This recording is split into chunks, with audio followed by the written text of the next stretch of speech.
You guys can start the session now. Should I begin? Yes. Well, greetings, everyone. I didn't want to say good morning or good afternoon because it depends on where you are located, but welcome to this session. It is called Separate but Unequal. Let me take just a minute to project my introductory slide so that you can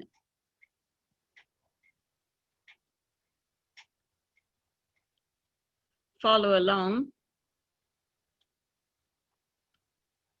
As you can see, the name of our session, which is a coordinated panel discussion, is Separate but Unequal ? Measurement expertise versus policy knowledge in testing for accountability. Thank you for joining us today. I wanted to begin by giving you a slight bit about the policy context in which we began thinking about this particular panel. We know that we are entering a new phase of the reauthorization of the Elementary and Secondary Education Act, which is the primary driver of accountability and testing for accountability. And historically, it goes back to the No Child Left Behind Act and to the Every Student Succeeds Act, which is the current version of it that is in force now. And in this time, of course, we have seen an exponential rise in K-12 testing and accountability requirements. This is not news to anybody. And the stakes have grown higher for all actors. Despite our being in a new phase or on the verge of a new phase, we have witnessed serious and persistent challenges in upholding validity principles in K-12 test use context. This is not news to most of you because people have written about it, some of the names that you're seeing. And in recent years, I myself have begun to do some work in it. So I'm delighted to have the folks who have joined me in this effort to think about the session theme as we move forward. Now, the key question is, are these validity issues that we see in K-12 testing and accountability context, are these exacerbated by a gap between the educational measurement community, that is ourselves, members of the NCME community? We are the ones who build the tests and assessment systems, and educational policymakers and K-12 practitioners, on the other hand. These are the folks who initiate the reforms, implement the policies, and use tests in K-12 systems. So as the Elementary and Secondary Education Act is slated for reauthorization, we're going to think about, does this gap exist at all? And if it does, why and how? Assessment experts could also become policy experts, combining our technical expertise on various aspects of testing and accountability with expertise and advice on how to improve the validity of test information uses. So the issue, the title is kind of provocative, separate but unequal. We can look at it from multiple angles. Issues of fairness and equity with diverse and special needs examinees, and two of our panelists will be discussing that. We can think about different emphases in measurement and policy preparation. We can think about different mindsets, values, unspoken assumptions of measurement professionals versus other K-12 educational stakeholders. When we build these assessment systems. So our panelists, and you can look at the NCME website for their distinguished biographies. I'm delighted to have them. Ellen Fort, did I pronounce your name correctly, Ellen Fort, from EdCount, who works on the interface of K-12 systems. Suzanne Lane from the University of Pittsburgh, who has been in the measurement field for many years. Neil Kingston from the University of Kansas. Howard Everson from CUNY and SRI International, and Martha Thurlow from the University of Minnesota. She was unable to join us today due to a conflict, but she has sent her videotaped presentation.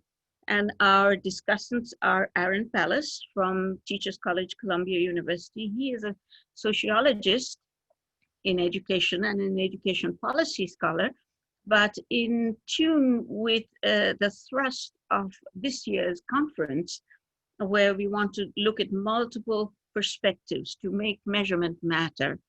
I invited Aaron to join us. And of course, yours truly, I'm in measurement and evaluation.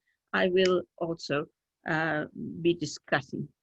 So with that, let's get started. I'm going to stop sharing and I turn it over to Ellen, who is going to be our first presenter.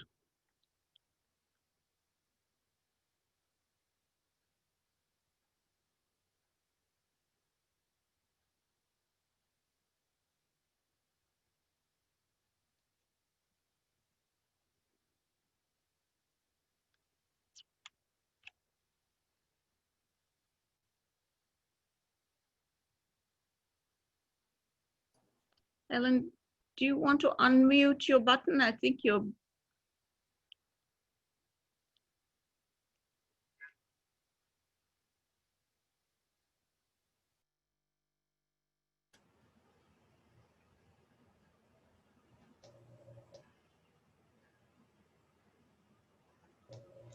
I think she's saying maybe you can unmute her, but that she can't unmute herself.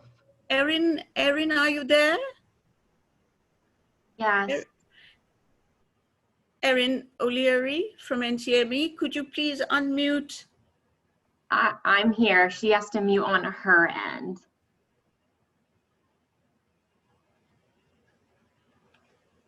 Ellen, do you want to message me what the problem is and maybe we can go to the next presenter? Should I start? This is Suzanne. Okay, Suzanne, please go ahead, and Erin, we'll come back to you.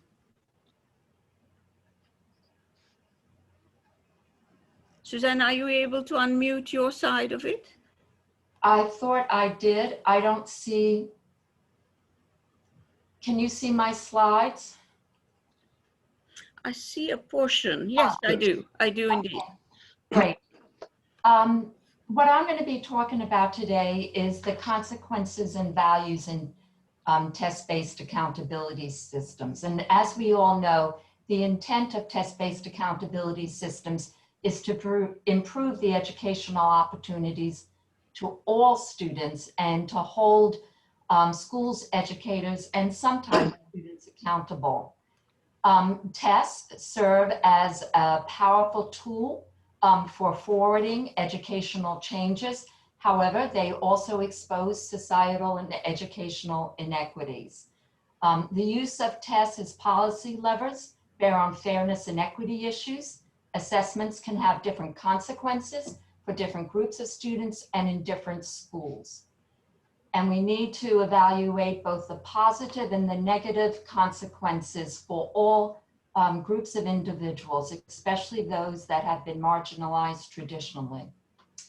As Kronbach has eloquently stated, tests that impinge on the rights and life changes of individuals are inherently disputable. And I think Steve was referring to this as well in his address last night.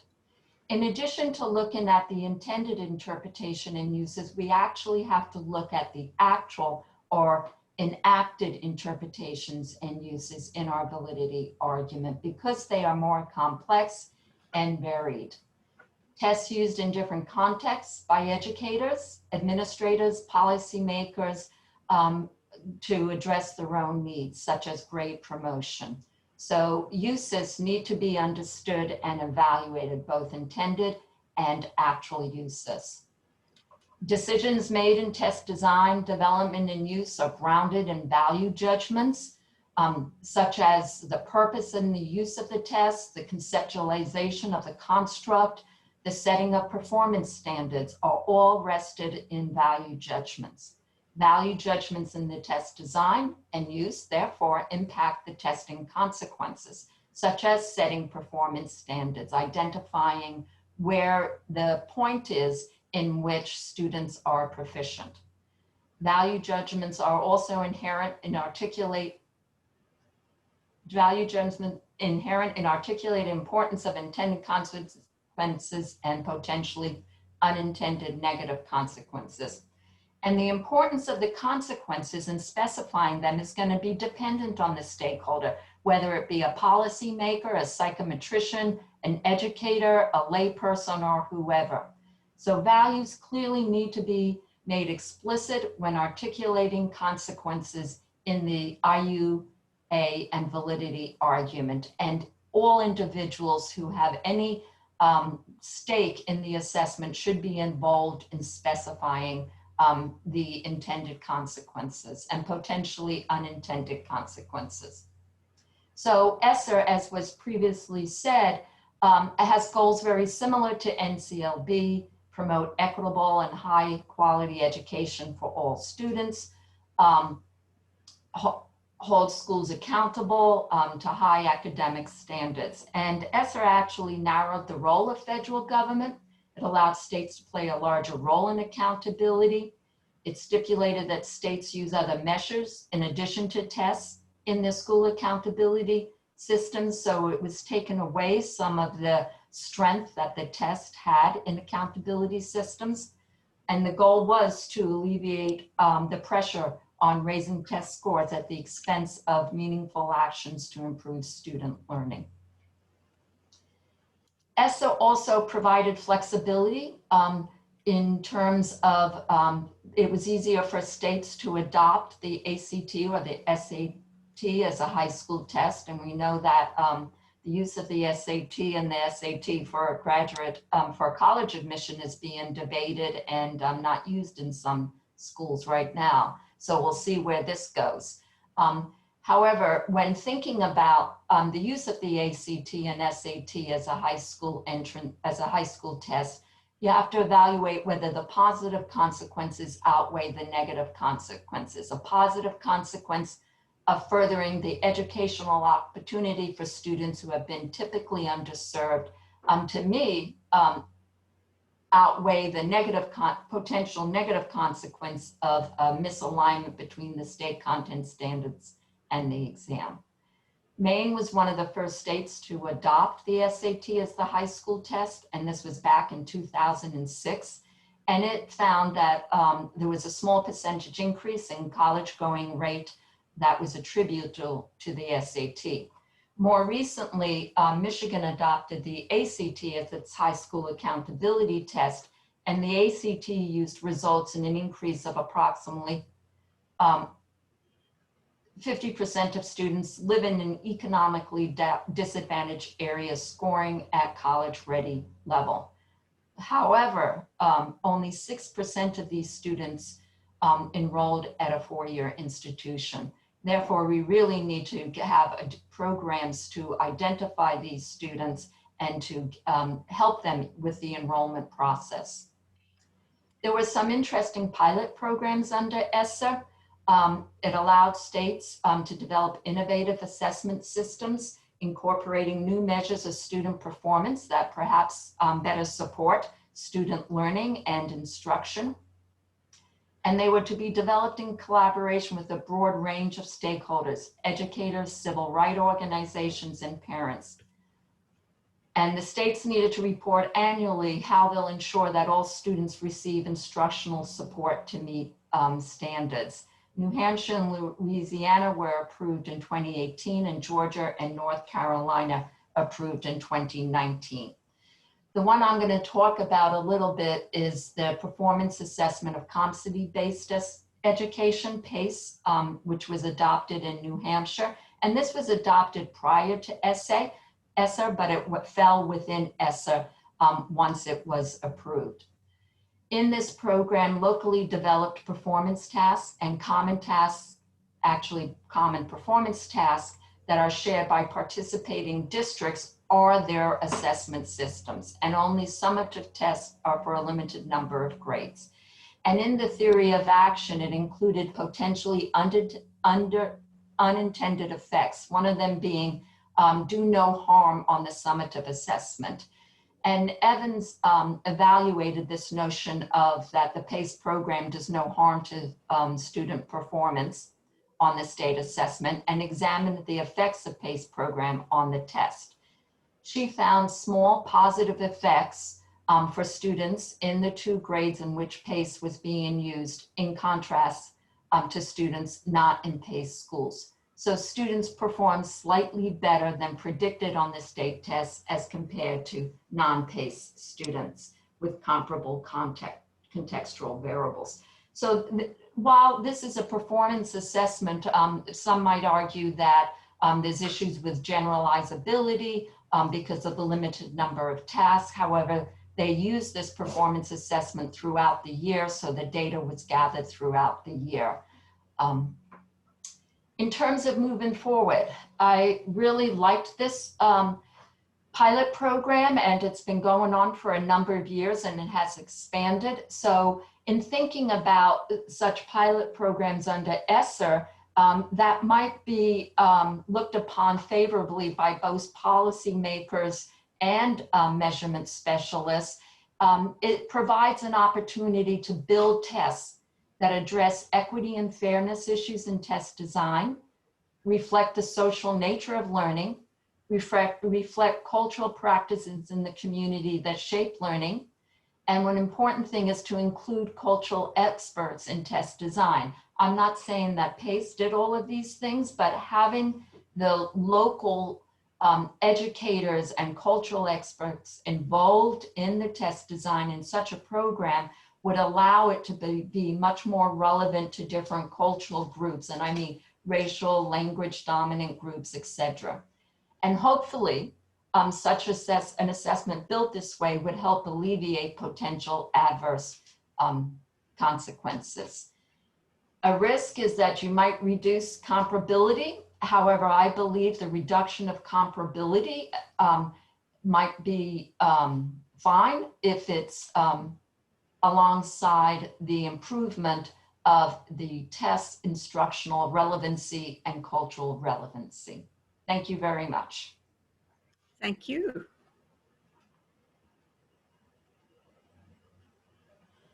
Our next presenter will be Ellen Fort. I understand she's back with us on her iPad.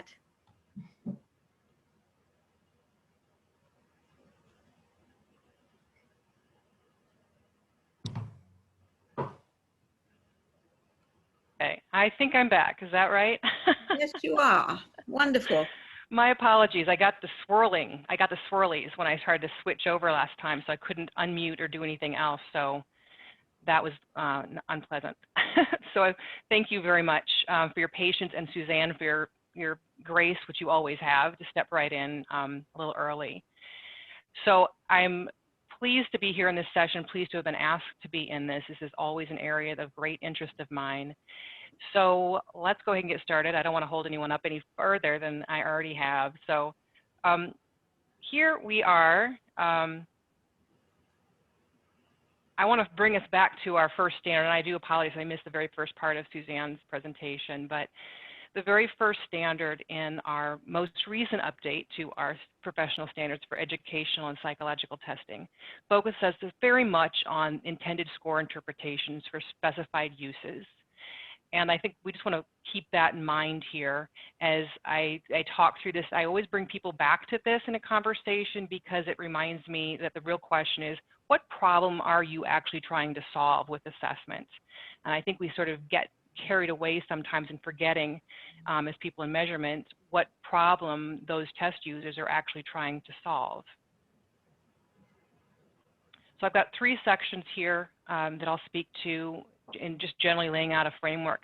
Is, what we don't know, why that's dangerous, and some ideas for what we might be able to do about it. First, I think it's important for us as measurement experts to understand that the vast majority of people who actually interpret and use test scores and make decisions based on test scores have little and often no training in how to do so. So I also want to point out that those decisions tend to be more proximate to student learning.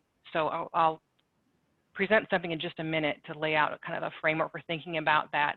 But the notion here is that we tend to look at that as measurement experts as people having a lack of assessment literacy, what they are missing. And true, there's a dearth of assessment competency among most teachers, administrators, and certainly those who use scores outside of schools, whether they're in local or state administration or real estate agents, people who are policymakers.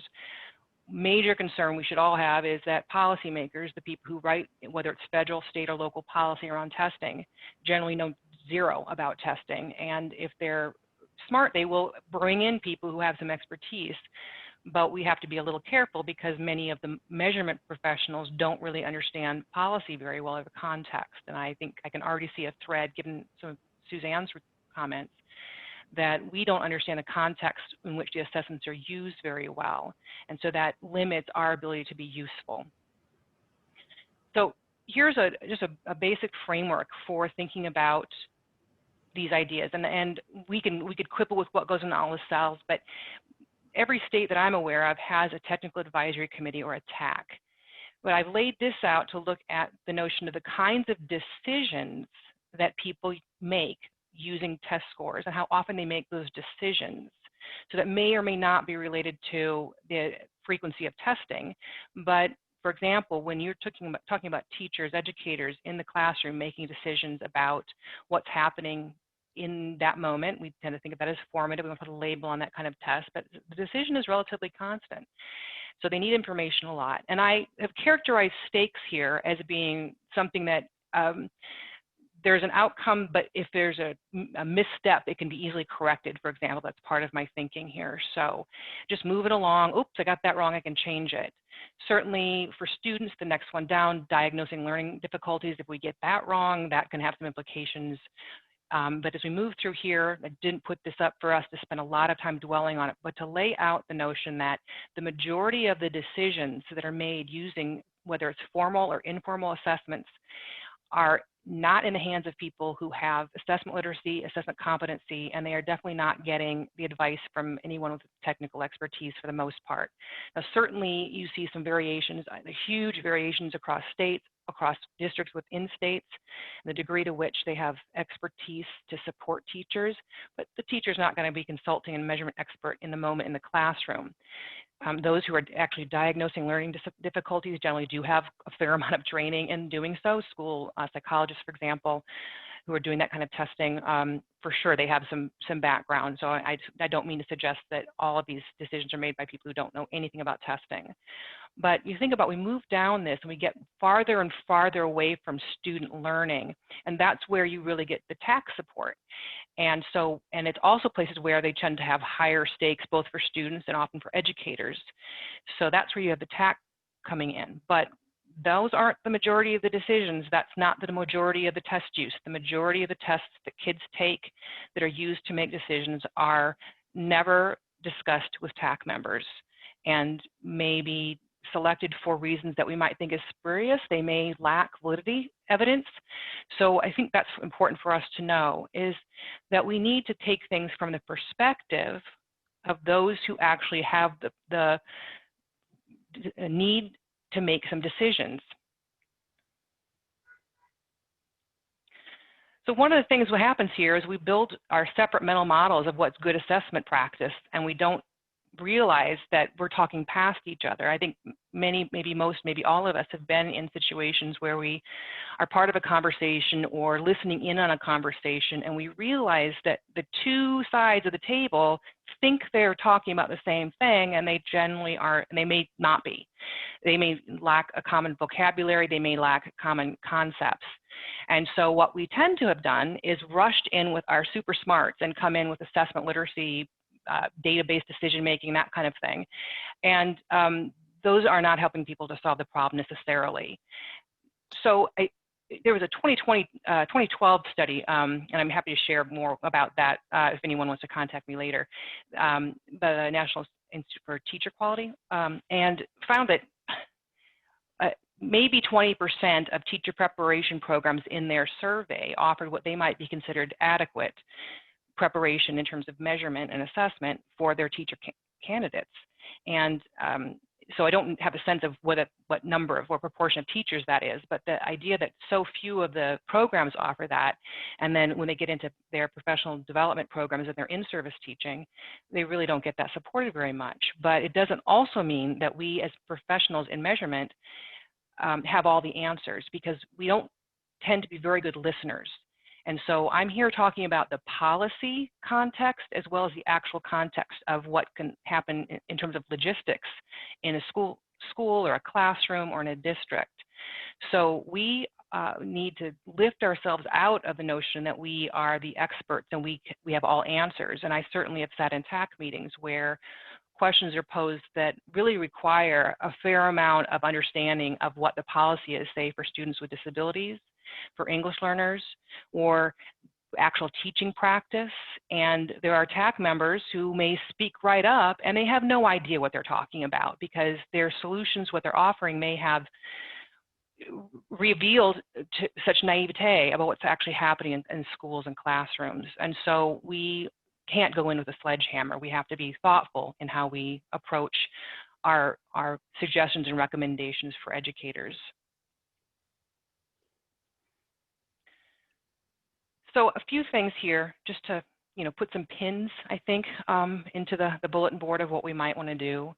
And you'll notice I'm using the term assessment competency. I worry that assessment literacy has become one of those buzzwords like database decision making, and it's lost maybe a little bit of its meaning. Assessment competency we should probably define as something that's allowing people to not only interpret scores from tests that are imposed on our classrooms externally, but also the ability to understand how to create measurement, how to build those observation opportunities so we can gather evidence and make decisions.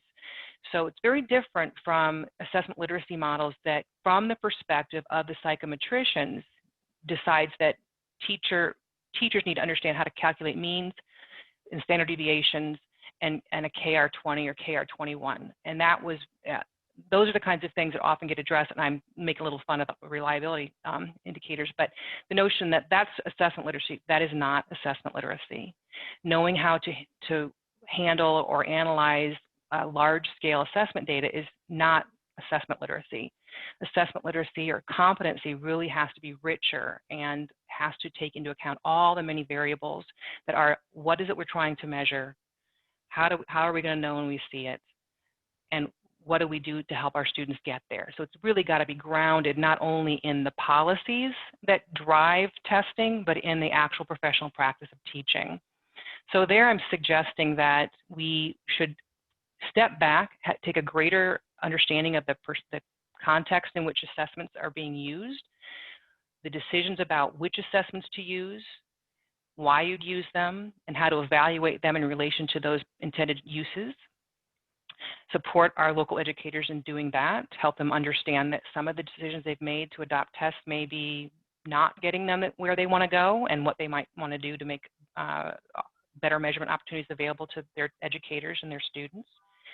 So that's an example of backwards design. And so that's something we found that is very amenable for assessment competency programs because it's tied to what teachers, educators do for curriculum development. If they're using a very strong model like understanding by design, they're starting with that notion of what is it do you want to do, which is our question. What problem do you want to solve? How are you going to get there? And how are you going to know when you see it? So how do we do that when we're building frameworks, whether it's a framework that guides our recommendations and suggestions as a TAC member, as someone we're doing our writing in ways that's supposed to communicate with members of the public who would be interpreting test results, or those of us who have or plan to build assessment literacy or assessment competency models or frameworks or programs. So how do we do that? It's really putting ourselves in the shoes of the people who are making those decisions. That is the teachers. That is the administrators, the local educators, and it's beyond those in the state level programs who are often the ones getting that advice from the TAC. It's thinking about how are those people who are really doing the vast majority of test score interpretation use really going to get some information that's going to benefit them in building and interpreting stronger assessments.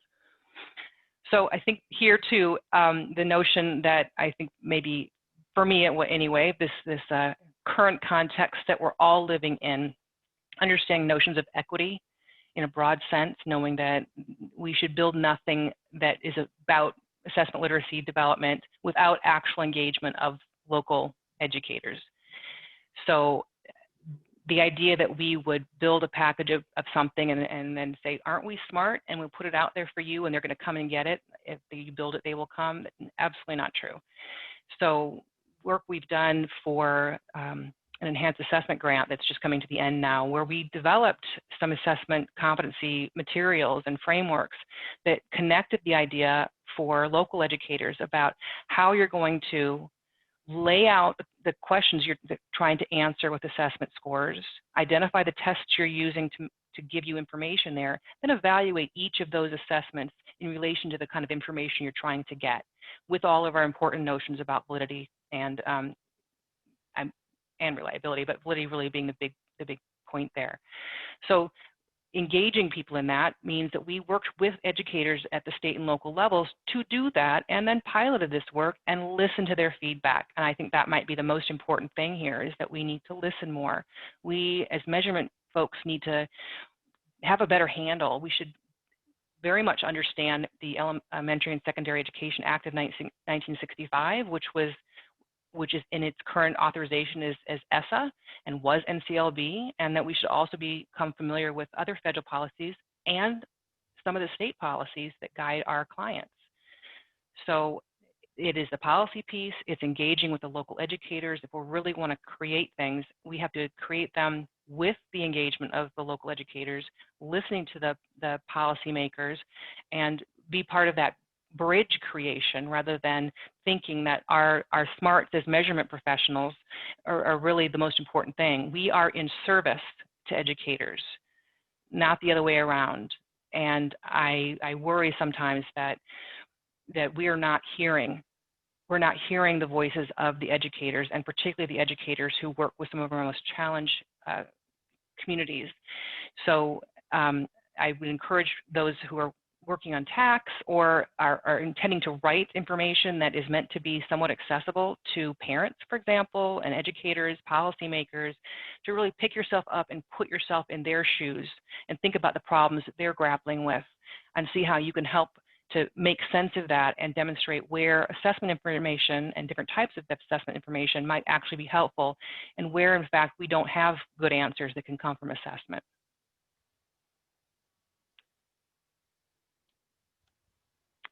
I'll leave it at that. Thank you very much, Ellen. Our next speaker will be Neil Kingston.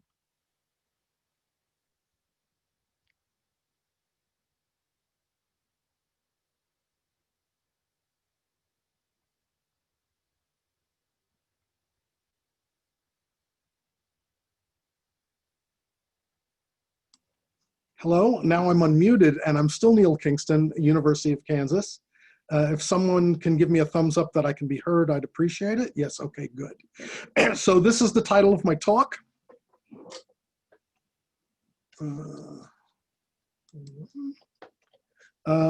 Like Prince, I decided to go graphical. If you like, you can refer to this as the talk formerly known as Mapping the Relationship Between Policy and Measurement Considerations in Supporting Accountability Testing. As I wrote my comments, I decided that my metaphor original metaphor no longer applied, and quickly searched for a new metaphor. And so I came up with arm wrestling. I'm not sure I like arm wrestling as the metaphor for the bout between, or the battle between policy considerations and measurement considerations, but I was running out of time and here I am. So you see two arms wrestling. Please don't think of them as gendered. I searched through many arm wrestling pictures, male, female, and non-binary, and focused just on the arms. One arm is much larger than the other. It represents the power, the majesty, the science of educational measurement considerations. The much smaller arm also looks strong, but policy considerations around educational accountability, with their relative lack of rigor and empirical foundation, looks like it will have no chance in the upcoming bout. But don't let first impressions deceive you. In accountability systems, policy considerations will win the battle every time. Accountability is the playing field, and accountability is a policy issue. And I'm not even suggesting that that's wrong. I'm simply suggesting that is. In this brief talk, I'm going to make 4 points. All these points apply to the conflict of policy and measurement in federally mandated state accountability systems, and should not be taken to be a more general statement about educational policy, measurement, or the conflict between the two. First, there are important violations of measurement and research principles in the required design of state accountability systems. Second, there is strong evidence that policy trumps measurement every time. Third, better thinking could restore balance and could align good measurement principles with better policy. And fourth, historical context around educational accountability can help us understand where we are today. So with regard to the first, the important violations of measurement and research principles, I'm not going to go into any depth, but I'll just quickly mention 3 things, 3 examples. First, when sampling of students is considered, test results are not sufficiently reliable to support valid inferences about individual teachers or small schools. Wishing doesn't make it so. There's a lot of wishing going on with regard to this. I've far too often seen teachers who are judged to be good teachers based on one accountability cycle be judged to be among the worst teachers in the next accountability cycle. In fact, if your test scores of students went up sufficiently high in one cycle, you are starting at a place that is probably higher than it should be for any judgments in the second. Second, using test results as required by ESEA is a classic example of content underrepresentation and a major threat to the validity of the inferences we make from accountability results. Much of what we think is important is left out, including about 2/3 of the subjects taught by schools. And third, categorizing continuous data is done by creating performance levels, which are mandated by policy. This lowers reliability and statistical power and can add bias. From a statistical point of view, categorizing continuous data is always wrong. I sometimes have said, with tongue only slightly in cheek, that the reason policymakers have pushed toward using the number of people in different performance levels as opposed to mean scores or a distribution of scores as a whole is because there is a strong belief that most American citizens can count, but not much belief that they can do any math beyond counting.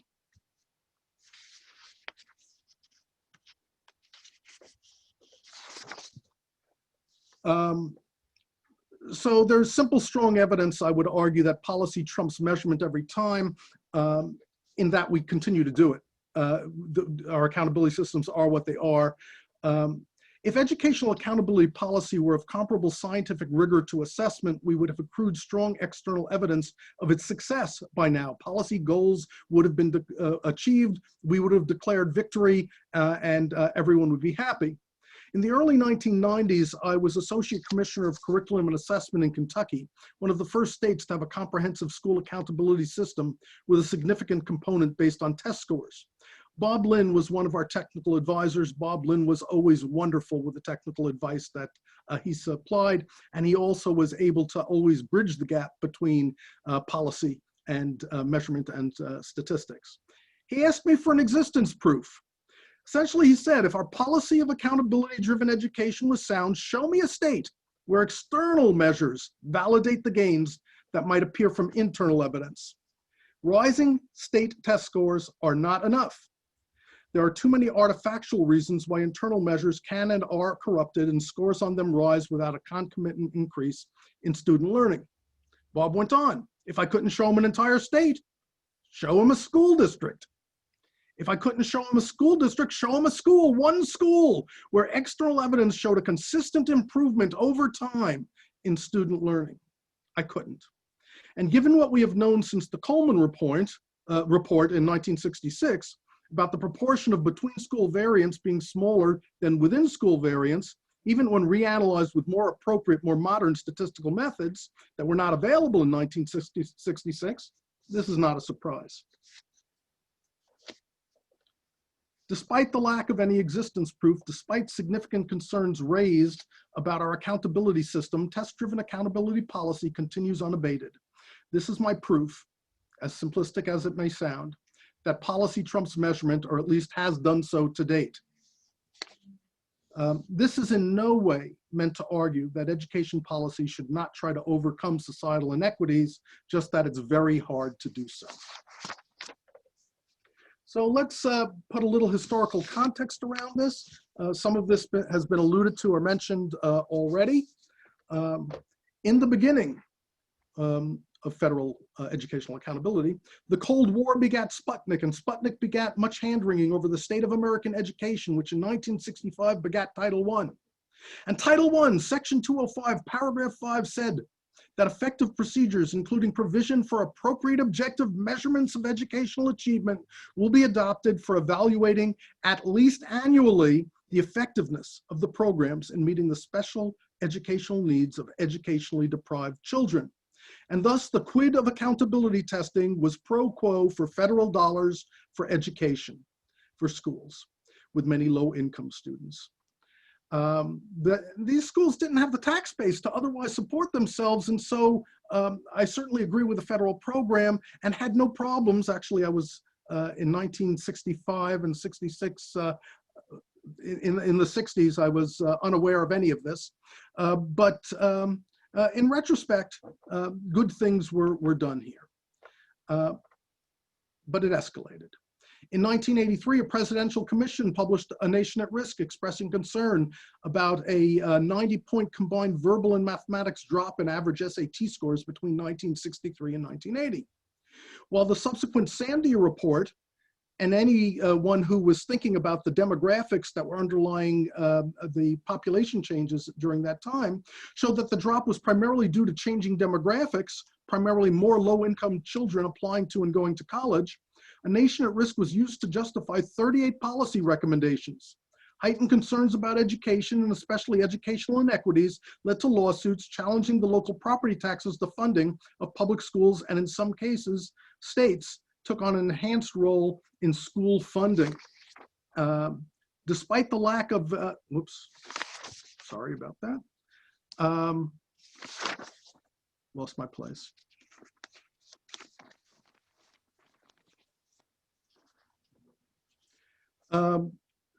With regard to the constitutionality of the funding of schools in their states, Kentucky was a good example of this with their 1990 Kentucky Educational Reform Act and its associated Kentucky Instructional Results Information System. KIRA required a statewide accountability system, including rewards and sanctions for schools that met accountability goals. Other states implemented accountability systems that included test results around the same time, most notably Tennessee and Maryland. All these systems were controversial, both among the public and within the measurement community. In 1997, we tried to ratchet up a little bit in the name of consistency. And President Clinton announced a voluntary national testing program, a common test that states could choose to use if they desired, thus reducing the cost for states and providing a common measure that would support comparisons. Political backlash quashed the program before it went live. But in 2002, ESEA was reauthorized with bipartisan support under the name of No Child Left Behind, requiring test-based accountability systems and extending the ideas behind the voluntary national test, but on steroids. States with more comprehensive, multifaceted accountability systems were required to simplify them, and I will argue to the state that that has been detrimental. I do want to share one anecdote from that time period and make a point about the competition between measurement and policy. In 1993, I was the Kentucky Associate Commissioner for Curriculum and Assessment. There were legislative hearings about the CURIS assessments that were part of the state accountability system.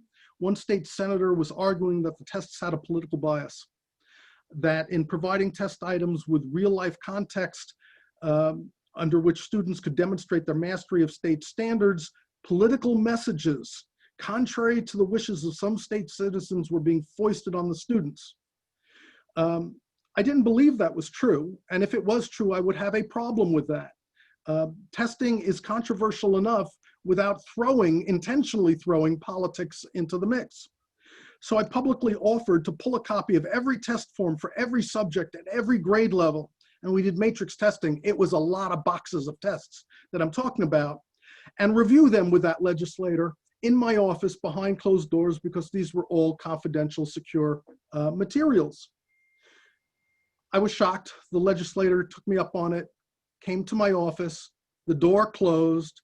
The legislator turned to me and said, "I want you to understand, Neil, that state testing is the political lightning rod that I'm going to use to become president of the state Senate. So it doesn't matter what you show me, I'm going to attack the testing program on the floor of the Senate today."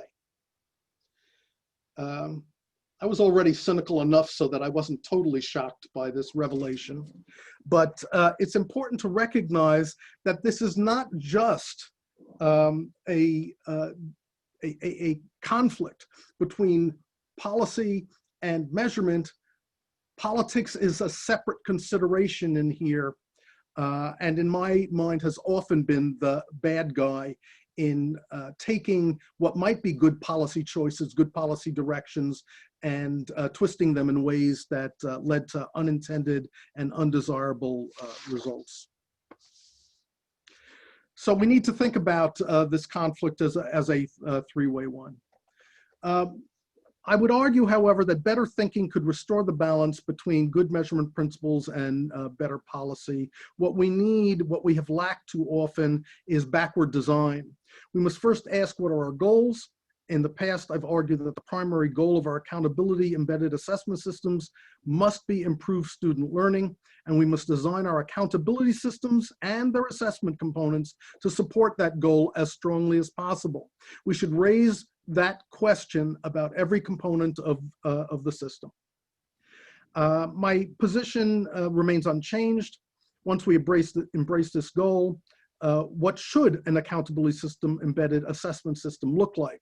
I've previously argued that and implemented for students with significant cognitive disabilities, a system, dynamic learning maps, that had 6 principles. The use of fine-grained learning maps that guide instruction and assessment, so start with the guiding of instruction as part of that.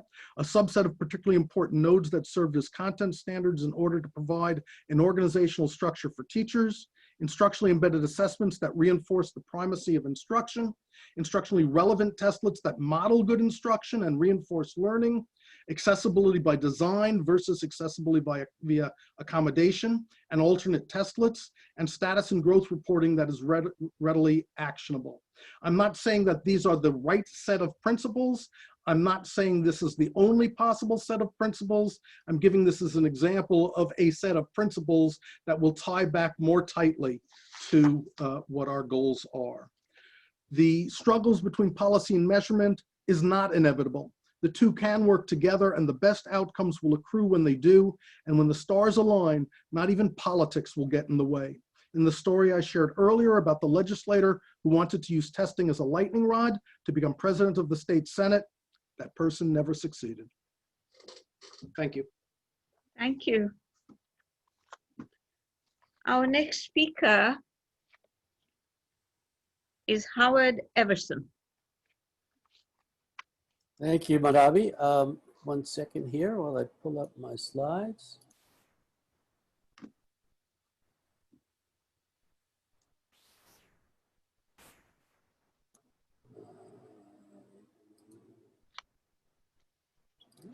Okay, this should do it. Okay. Can everyone see my slides? Yes? Okay. So following Neil's comment about policy trumping measurement, I want to just to talk to you for a few minutes about a real live example of this, and one that's given me a good deal of consternation for the past few years. And following the late John Lewis, I think it's an area where we as measurement folks can get into some good trouble. And I'll just give you a brief little background on myself to put this in context. I began my career in measurement as a civil rights investigator at the U.S. Department of Education. And then I moved on from there to become the vice president and chief scientist for the College Board. And while at the College Board, I was involved in a very public and complex case where Fair Test and the National Organization of Women and other groups, advocacy groups, challenged the use of the PSAT for awarding scholarships for the National Merit Corporation. Very contentious, very legal issues that solved at the very highest levels of the U.S. Department of Education, actually. More recently, in New York City, there have been legal complaints filed with the U.S. Department of Education against the use of the specialized high school scholastic test, the SHSAT, which is used by law in New York City to allocate seats and admissions to 9 of the specialized high schools. Some of them are very prominent and well-known, like Stuyvesant High School and Bronx Science, for example, schools like that. They're fairly well-known. These 9 schools in all have a long history of rigorous college preparation, and they're very highly sought after in terms of admission and seats. So there's quite a lot of competition for students to get into these 9 schools. But here's the rub. Admission to these schools is based solely, I'm going to say it again, solely on this test, on the specialized high school admissions test. And it's administered in the fall of the 8th grade for students. And I've cited the law on the slides here. It's codified in law in New York, a New York state law that was passed in the early 90s, I believe, that designates this test and only this test as the admissions criterion for these prestigious high schools. Like the SAT and the ACT, the SAT is in the same genre. It's designed to measure high academic ability in verbal ability and math and reasoning skills. And it's very, very similar in design to the SAT and the ACT. But that's sort of where the comparisons stop. There's no pre-established cutoff score required for admission. It's basically a ranking of the top 20% of students.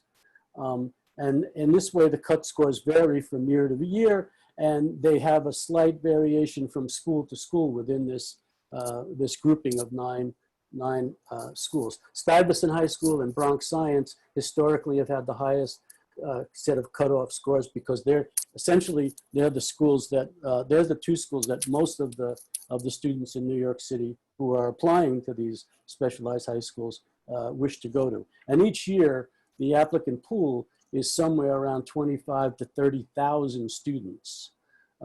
This is a slide here that I hope you all can see it, that gives a, this is from a study that was done, data from 2012, that was done by a colleague of mine, and I think Aaron knows him as well, Jonathan Taylor at the City University, New York. And you can see by looking at it, so the blue bars are the percent of test takers by racial and ethnic group, just these four groups for now, Asian, African American, Hispanic, and white.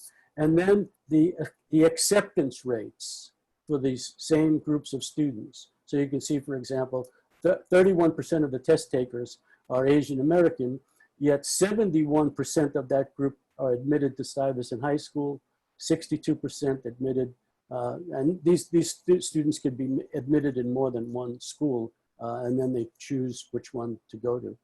But here's the fundamental issue. If you look at these two groups, African American and Hispanic, 28% of the test takers are African American. 1% were admitted to Stuyvesant High School, 3% to Bronx Science, and 10% to Brooklyn Tech. So these three schools, Stuyvesant, Brooklyn Tech, and Bronx Science, are the three top schools in this system. White students make up about 17% of the test takers, and they get admitted at a significantly higher rate on the basis of these test scores.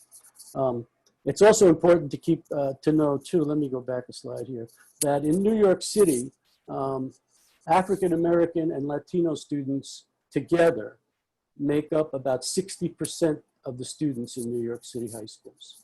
60%. Asian Americans are about 15 to 18%. Whites students are make up most of the rest, and then obviously there's categories like other that account for the full 100%. But you can see very easily what looks like what we used to call in the civil. I'm sorry about jumping around here. What we refer to in the civil rights arena as a prima facie case of disparate impact of this test. And it's actually, there's a case sitting in the U.S. Department of Education filed by the NAACP and others challenging this test. It's been sitting in those governmental offices now for about 8 years, 7 or 8 years, with no real movement on the issue. This is a little bit harder to see, and I apologize for that, but it basically gives you the admissions to these specialized high schools by race. And here, the Black and Hispanic students are in red and yellow across the top. And you can see by looking year after year, and this is from 2019, what do we look at? By school, Stuyvesant High School, Bronx Science, Brooklyn Tech, etc. They all have essentially the same pattern. an unrelenting sort of pattern year after year after year. And these data are published. This particular data set was produced by the New York Department of Education and published in the New York Times. And I want to call your attention to these blue areas, these light blue areas here. You can see the preponderance of Asian American students who are represented in the admitted class, very disproportionate to their enrollment in New York City high schools. And I'll come back to that in a minute. So this is a real life case. This is going on right now. These are data, the latest data I've looked at come from 2020, which was the test that was administered in October of 2019. And when we look at these patterns of test performance, we see what the Office for Civil Rights would call a prima facie, first blush, suggestion of a disparate impact on Black and Latino students. The sole use of the SAT, as I said, SHSAT, as I said before, is codified into law in New York, and special interest groups have argued to keep the test unchanged. Last year, there was controversy because Mayor de Blasio proposed a system of admission that relied on multiple measures, including the state's accountability test scores, as well as high school GPA and other things, number of AP tests. Actually, on its face, the proposal from the mayor's office was rather interesting because it went to what many of us in the measurement community would say appropriate use of multiple measures. Well, that created a firestorm of politics in New York City. Special interest groups and others lobbied very, very strongly with the legislature to not change the law and to keep the current system in place. Those special interest groups were largely Asian American community members. So what's interesting here is not only is policy trumping measurement, but we've got competing groups of minority students, if you want to refer to them that way, competing over these very, very highly sought after seats. Unfortunately, there's scant evidence to support the claim that the SHSAT is valid. There have been very, very few validity studies, very few. This is something when I was at the College Board, we would have not tolerated. Very little validity evidence. There's essentially no evidence that shows that the test has invariant measurement properties across groups. And so the interpretation and use validity argument is missing. It's just missing.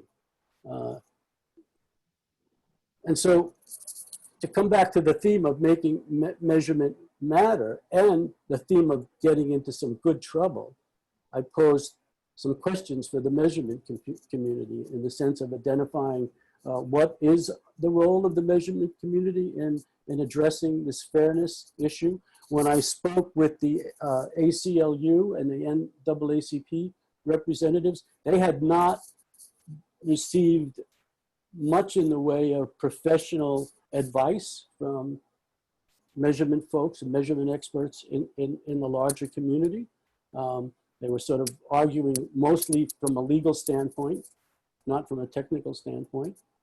So I asked the question, how do we organize our effort to establish the validity of tests like the SHSAT and engage both test publishers, because I really don't want to let the test publishers off the hook here, test publishers and test users in this effort. How do we engage the political stakeholders who argue successfully so far to maintain these types of admissions tests? And how do we address the disparities of available test preparation programs that turn these admission tests into contests, inflating the scores, as my good friend Dan Koretz would say, and increasing group differences? The widespread availability of test preparation in the Asian American communities in particular in New York City is very apparent and very well known.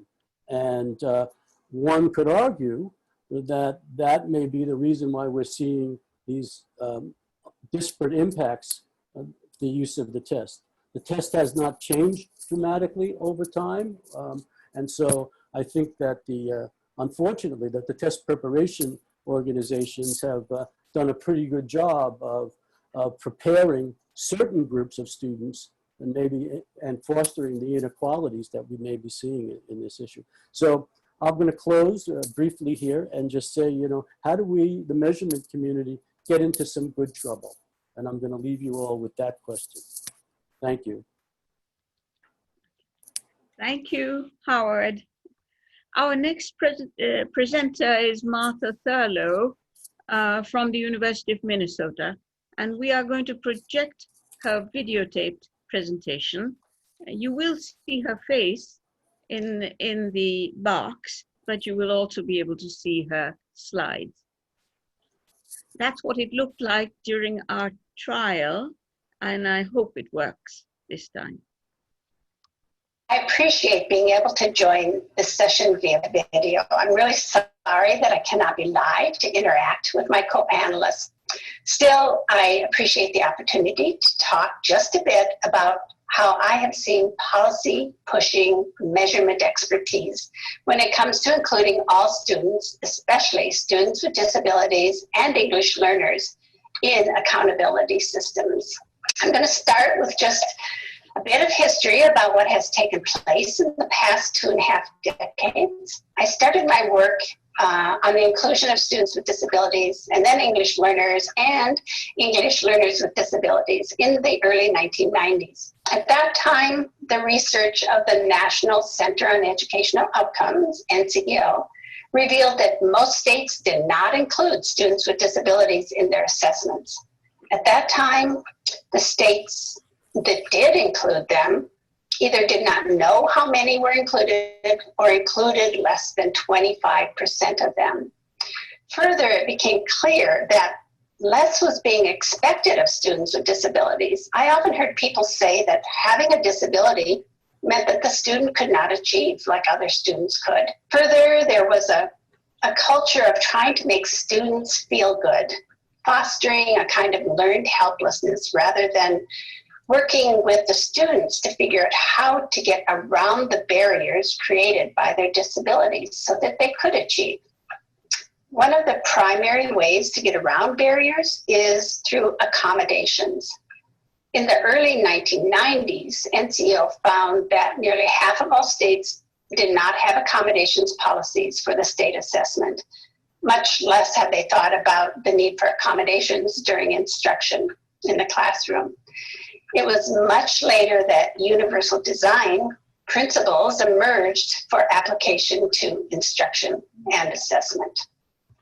These types of data led to numerous policy shifts, only some of which I'll highlight here.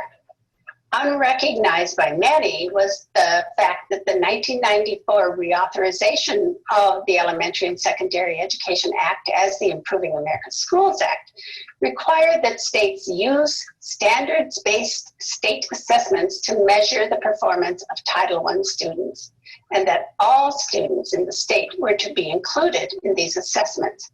It specifically mentioned students with disabilities and English learners. It required that performance be reported for all students and also for students with disabilities and English learners. The Individuals with Disabilities Education Act of 1997 reinforced IASA. It required the inclusion of students with disabilities in state assessments, either with or without accommodations. This was included in the part of the law that provided for funding of states for special education services. In addition, IDEA 1997 required that states develop alternate assessments for students who are unable to participate in the regular assessment, even with accommodations. The model for this policy requirement was assessments that existed in the states of Kentucky and Maryland, The requirement was that alternate assessments had to be developed and implemented by the year 2000. The 2001 reauthorization of the Elementary and Secondary Education Act was the infamous No Child Left Behind Act.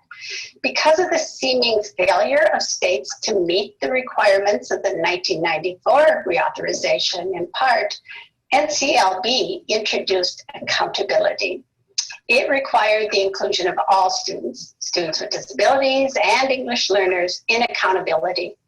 Although students with disabilities participating in the alternate assessment were first held by NCLB to the same performance standards as all other students, through subsequent regulations, the idea of alternate achievement standards was introduced. Students who participated in the alternate assessment could be held to alternate achievement standards if the state desired.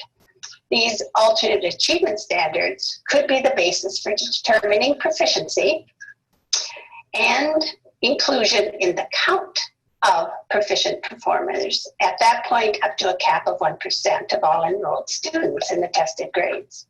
Finally, in 2015, ESEA came as the next reauthorization of the Elementary and Secondary Education Act. This time, the reauthorization recognized the importance of states defining their own accountability systems. One of the constraints was that progress on the test of English language proficiency had to be included in the accountability system. Further, states needed to provide an assessment of English language proficiency for students with the most significant cognitive disabilities.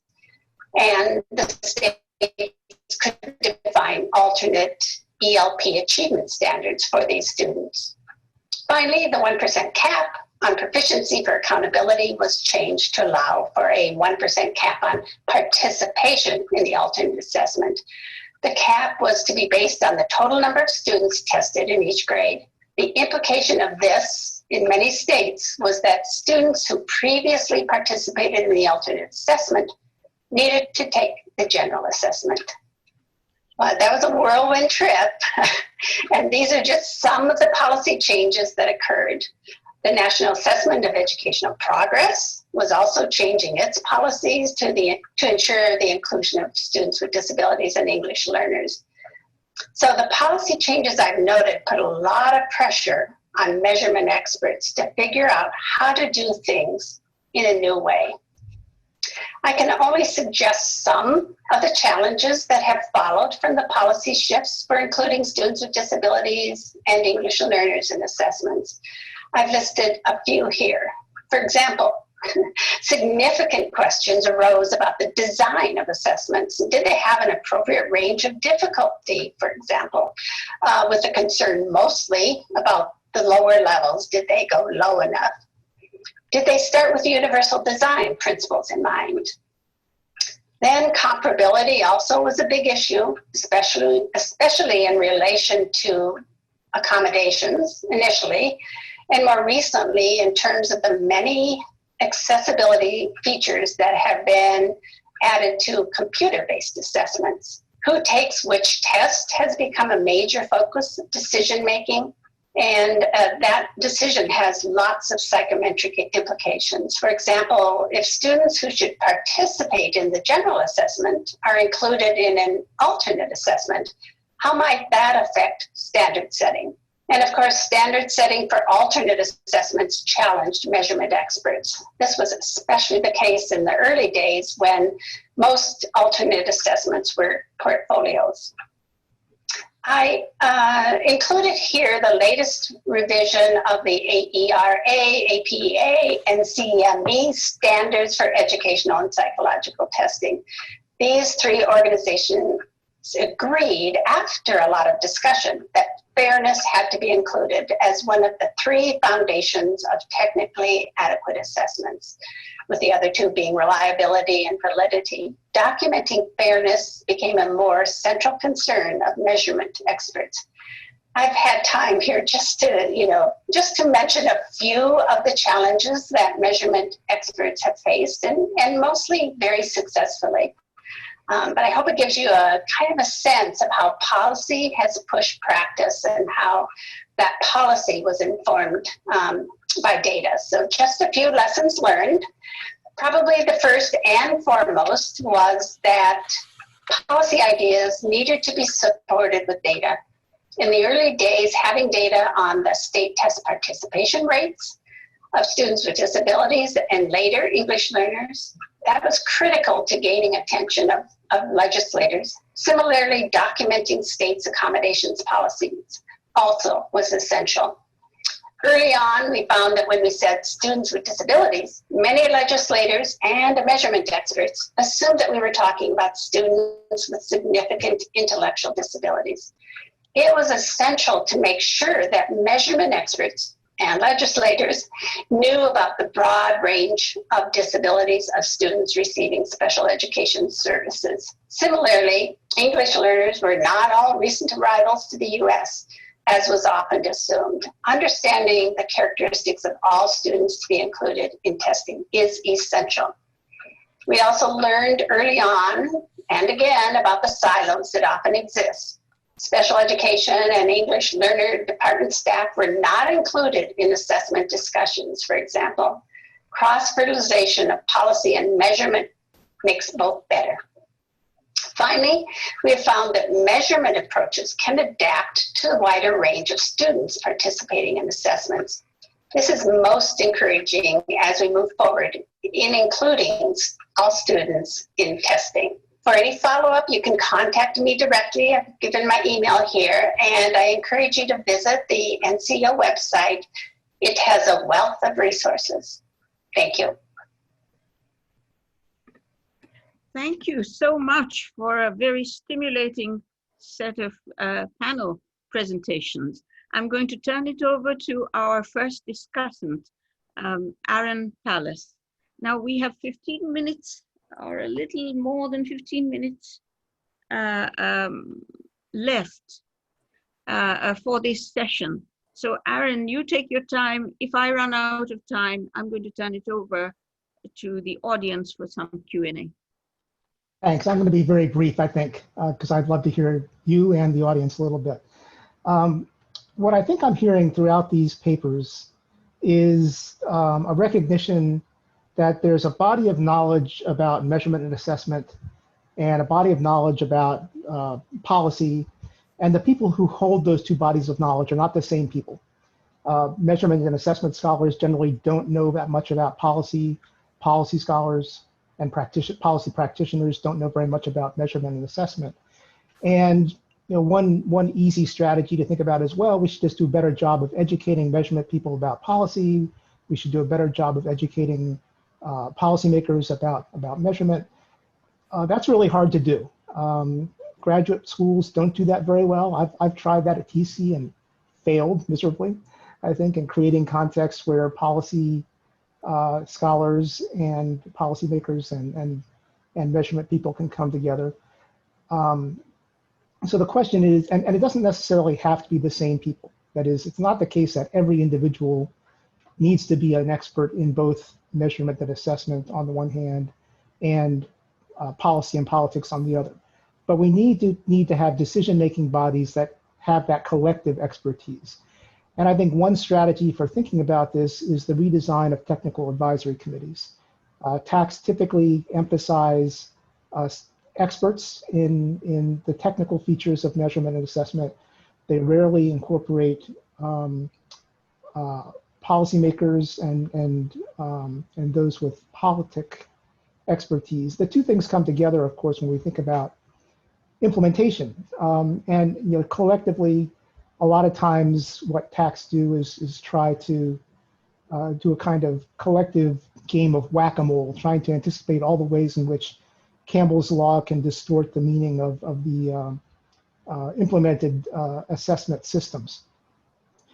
So I guess what I'm generally calling for is the notion that TACs are introduced into the process too late, and that we should think about designing assessment systems where technical advisory committees made up of measurement and policy scholars emerge much earlier in the process of developing assessment systems, so that the political considerations and policy considerations can be built into the design more directly. What we know about the history of American education is that there are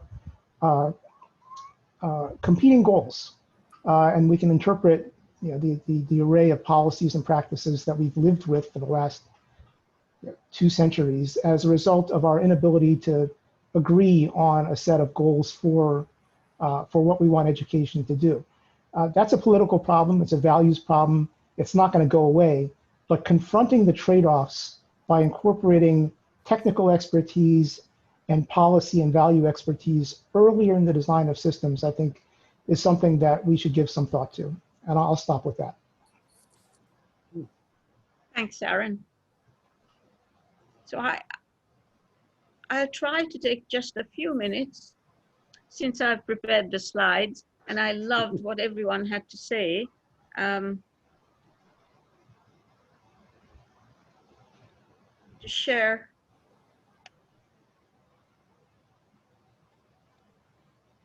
a few points.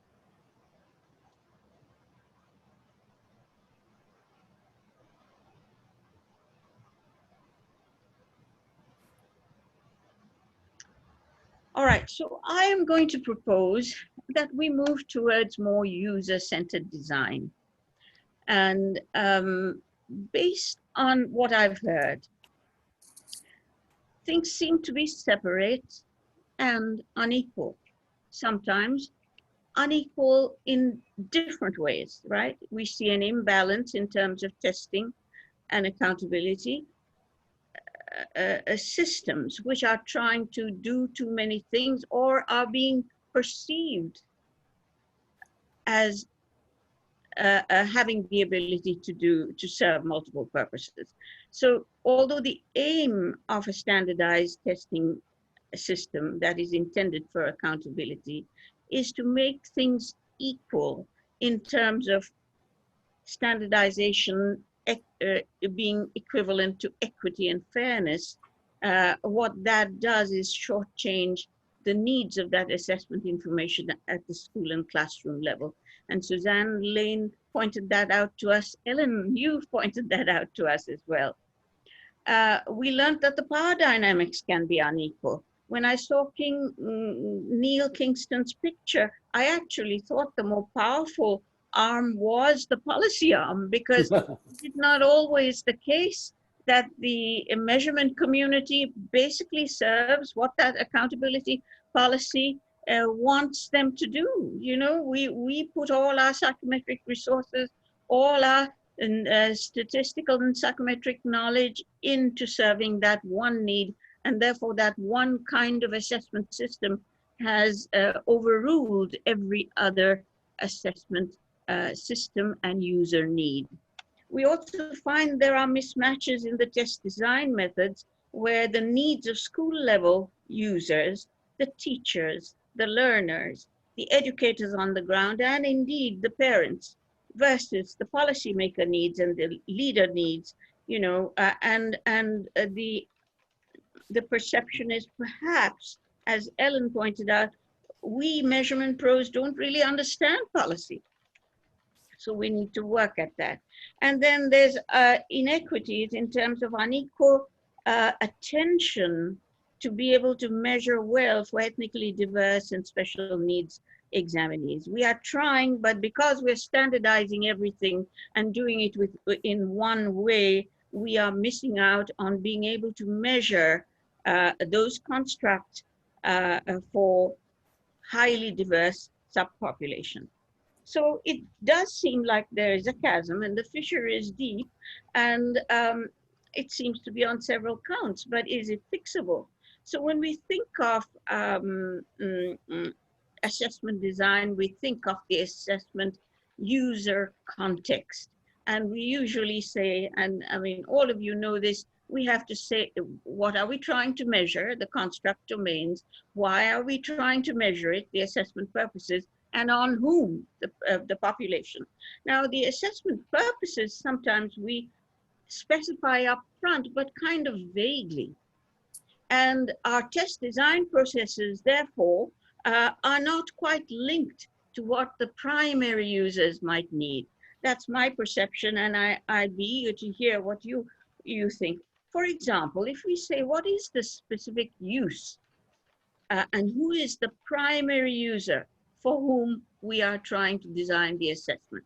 So when Ellen showed us her chart with all the low stakes assessment uses that instructors and students and school level leaders prioritize, that's very different from the high stakes assessment users at the accountability level. The other thing that came out from the presentations is that we don't always pay attention to what it is the score type that we're trying to be making interpretations of. Is it a norm reference score? Is it a criterion reference score? Is it an aggregated score? Is it some sort of a statistically manipulated average at a school or district level? Or maybe in some school districts, it's a multi-indicator composite score from where we will be making the inferences. And then we need to also ask, what is the inference to be made exactly? Is it about student learning and achievement in the domain is one type? Then we have to think in terms of the population and the population unit. Is it students that we are making inferences about? Or is it teacher quality or teacher effectiveness? These things remain very ambiguous. Therefore, we end up designing tests and testing systems that are neither here nor there. So what would we do if it was user-centered assessment design? It means we would put function before form. We would put the needs and interests and limitations of primary users at the forefront. We would make the quality of that primary user experience a major guiding principle of designing that assessment system. And then we would make sure that design validation is integrated and guided by the primary users and primary users. Teachers, students are one group of users. Those who make decisions, admissions decisions in the high schools in New York City are another category.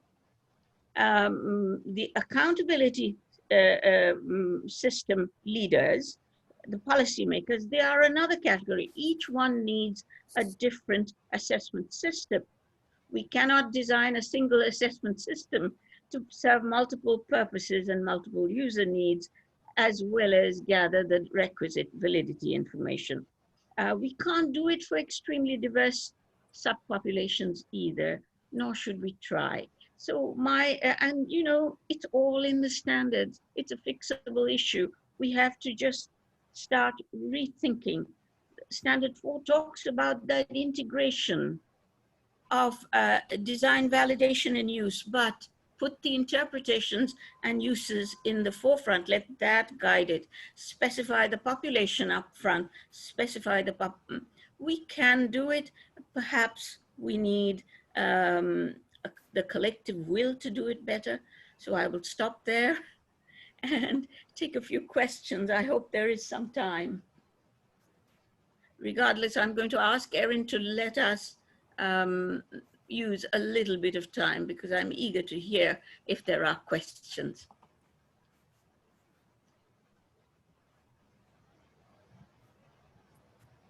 Do you want to raise your hands through the Zoom function, please?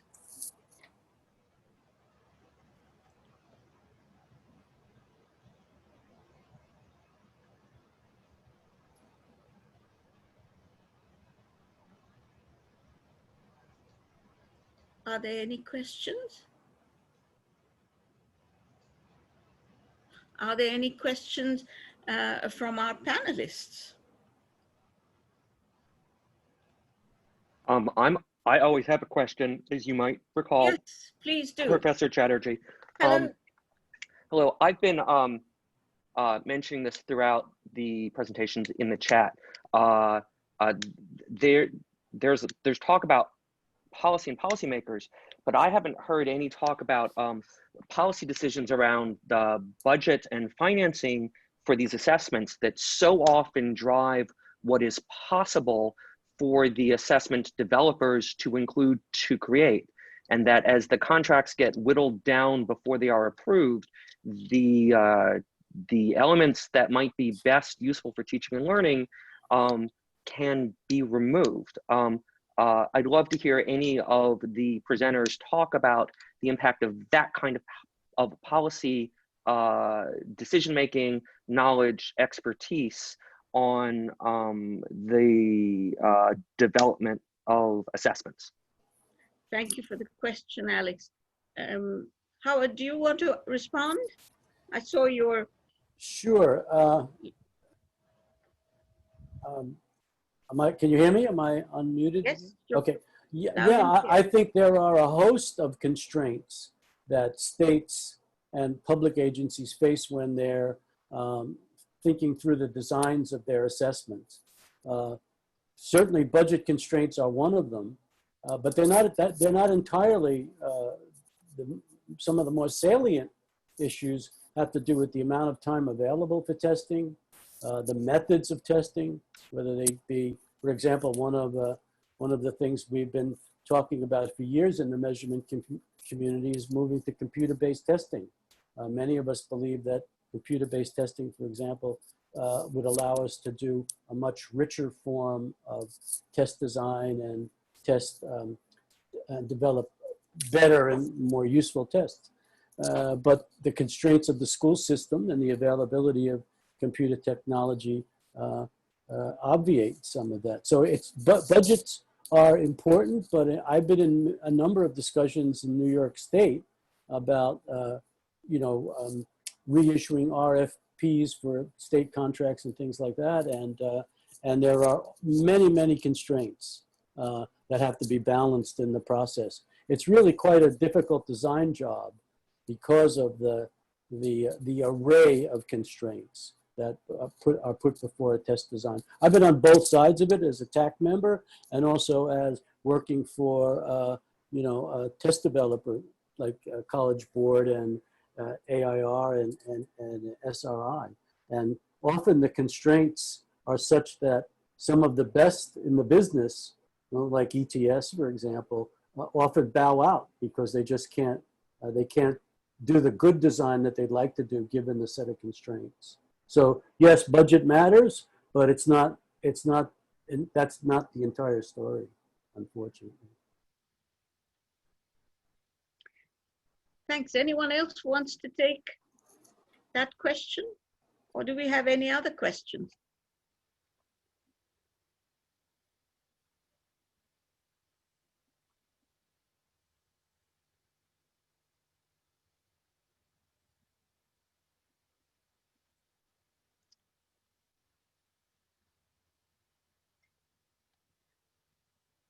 And is there any discussion that the panelists are interested in on any issue before we close, because we're at the end of our time limit?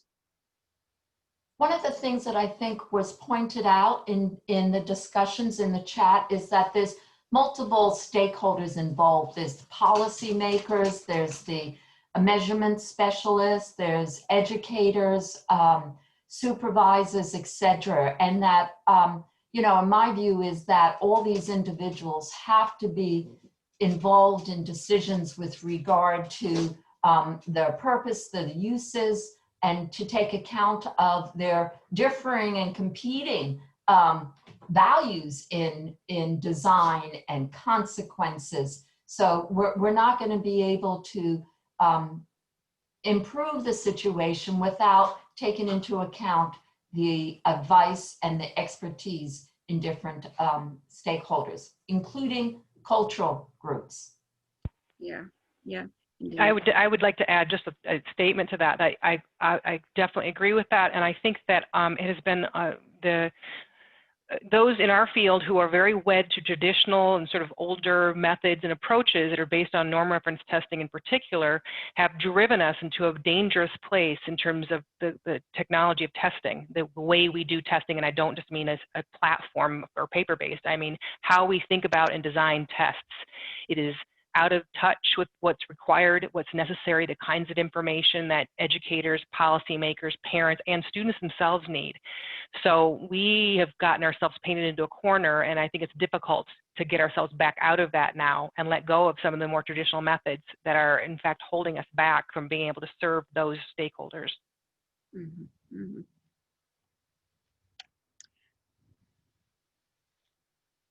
Any other thoughts?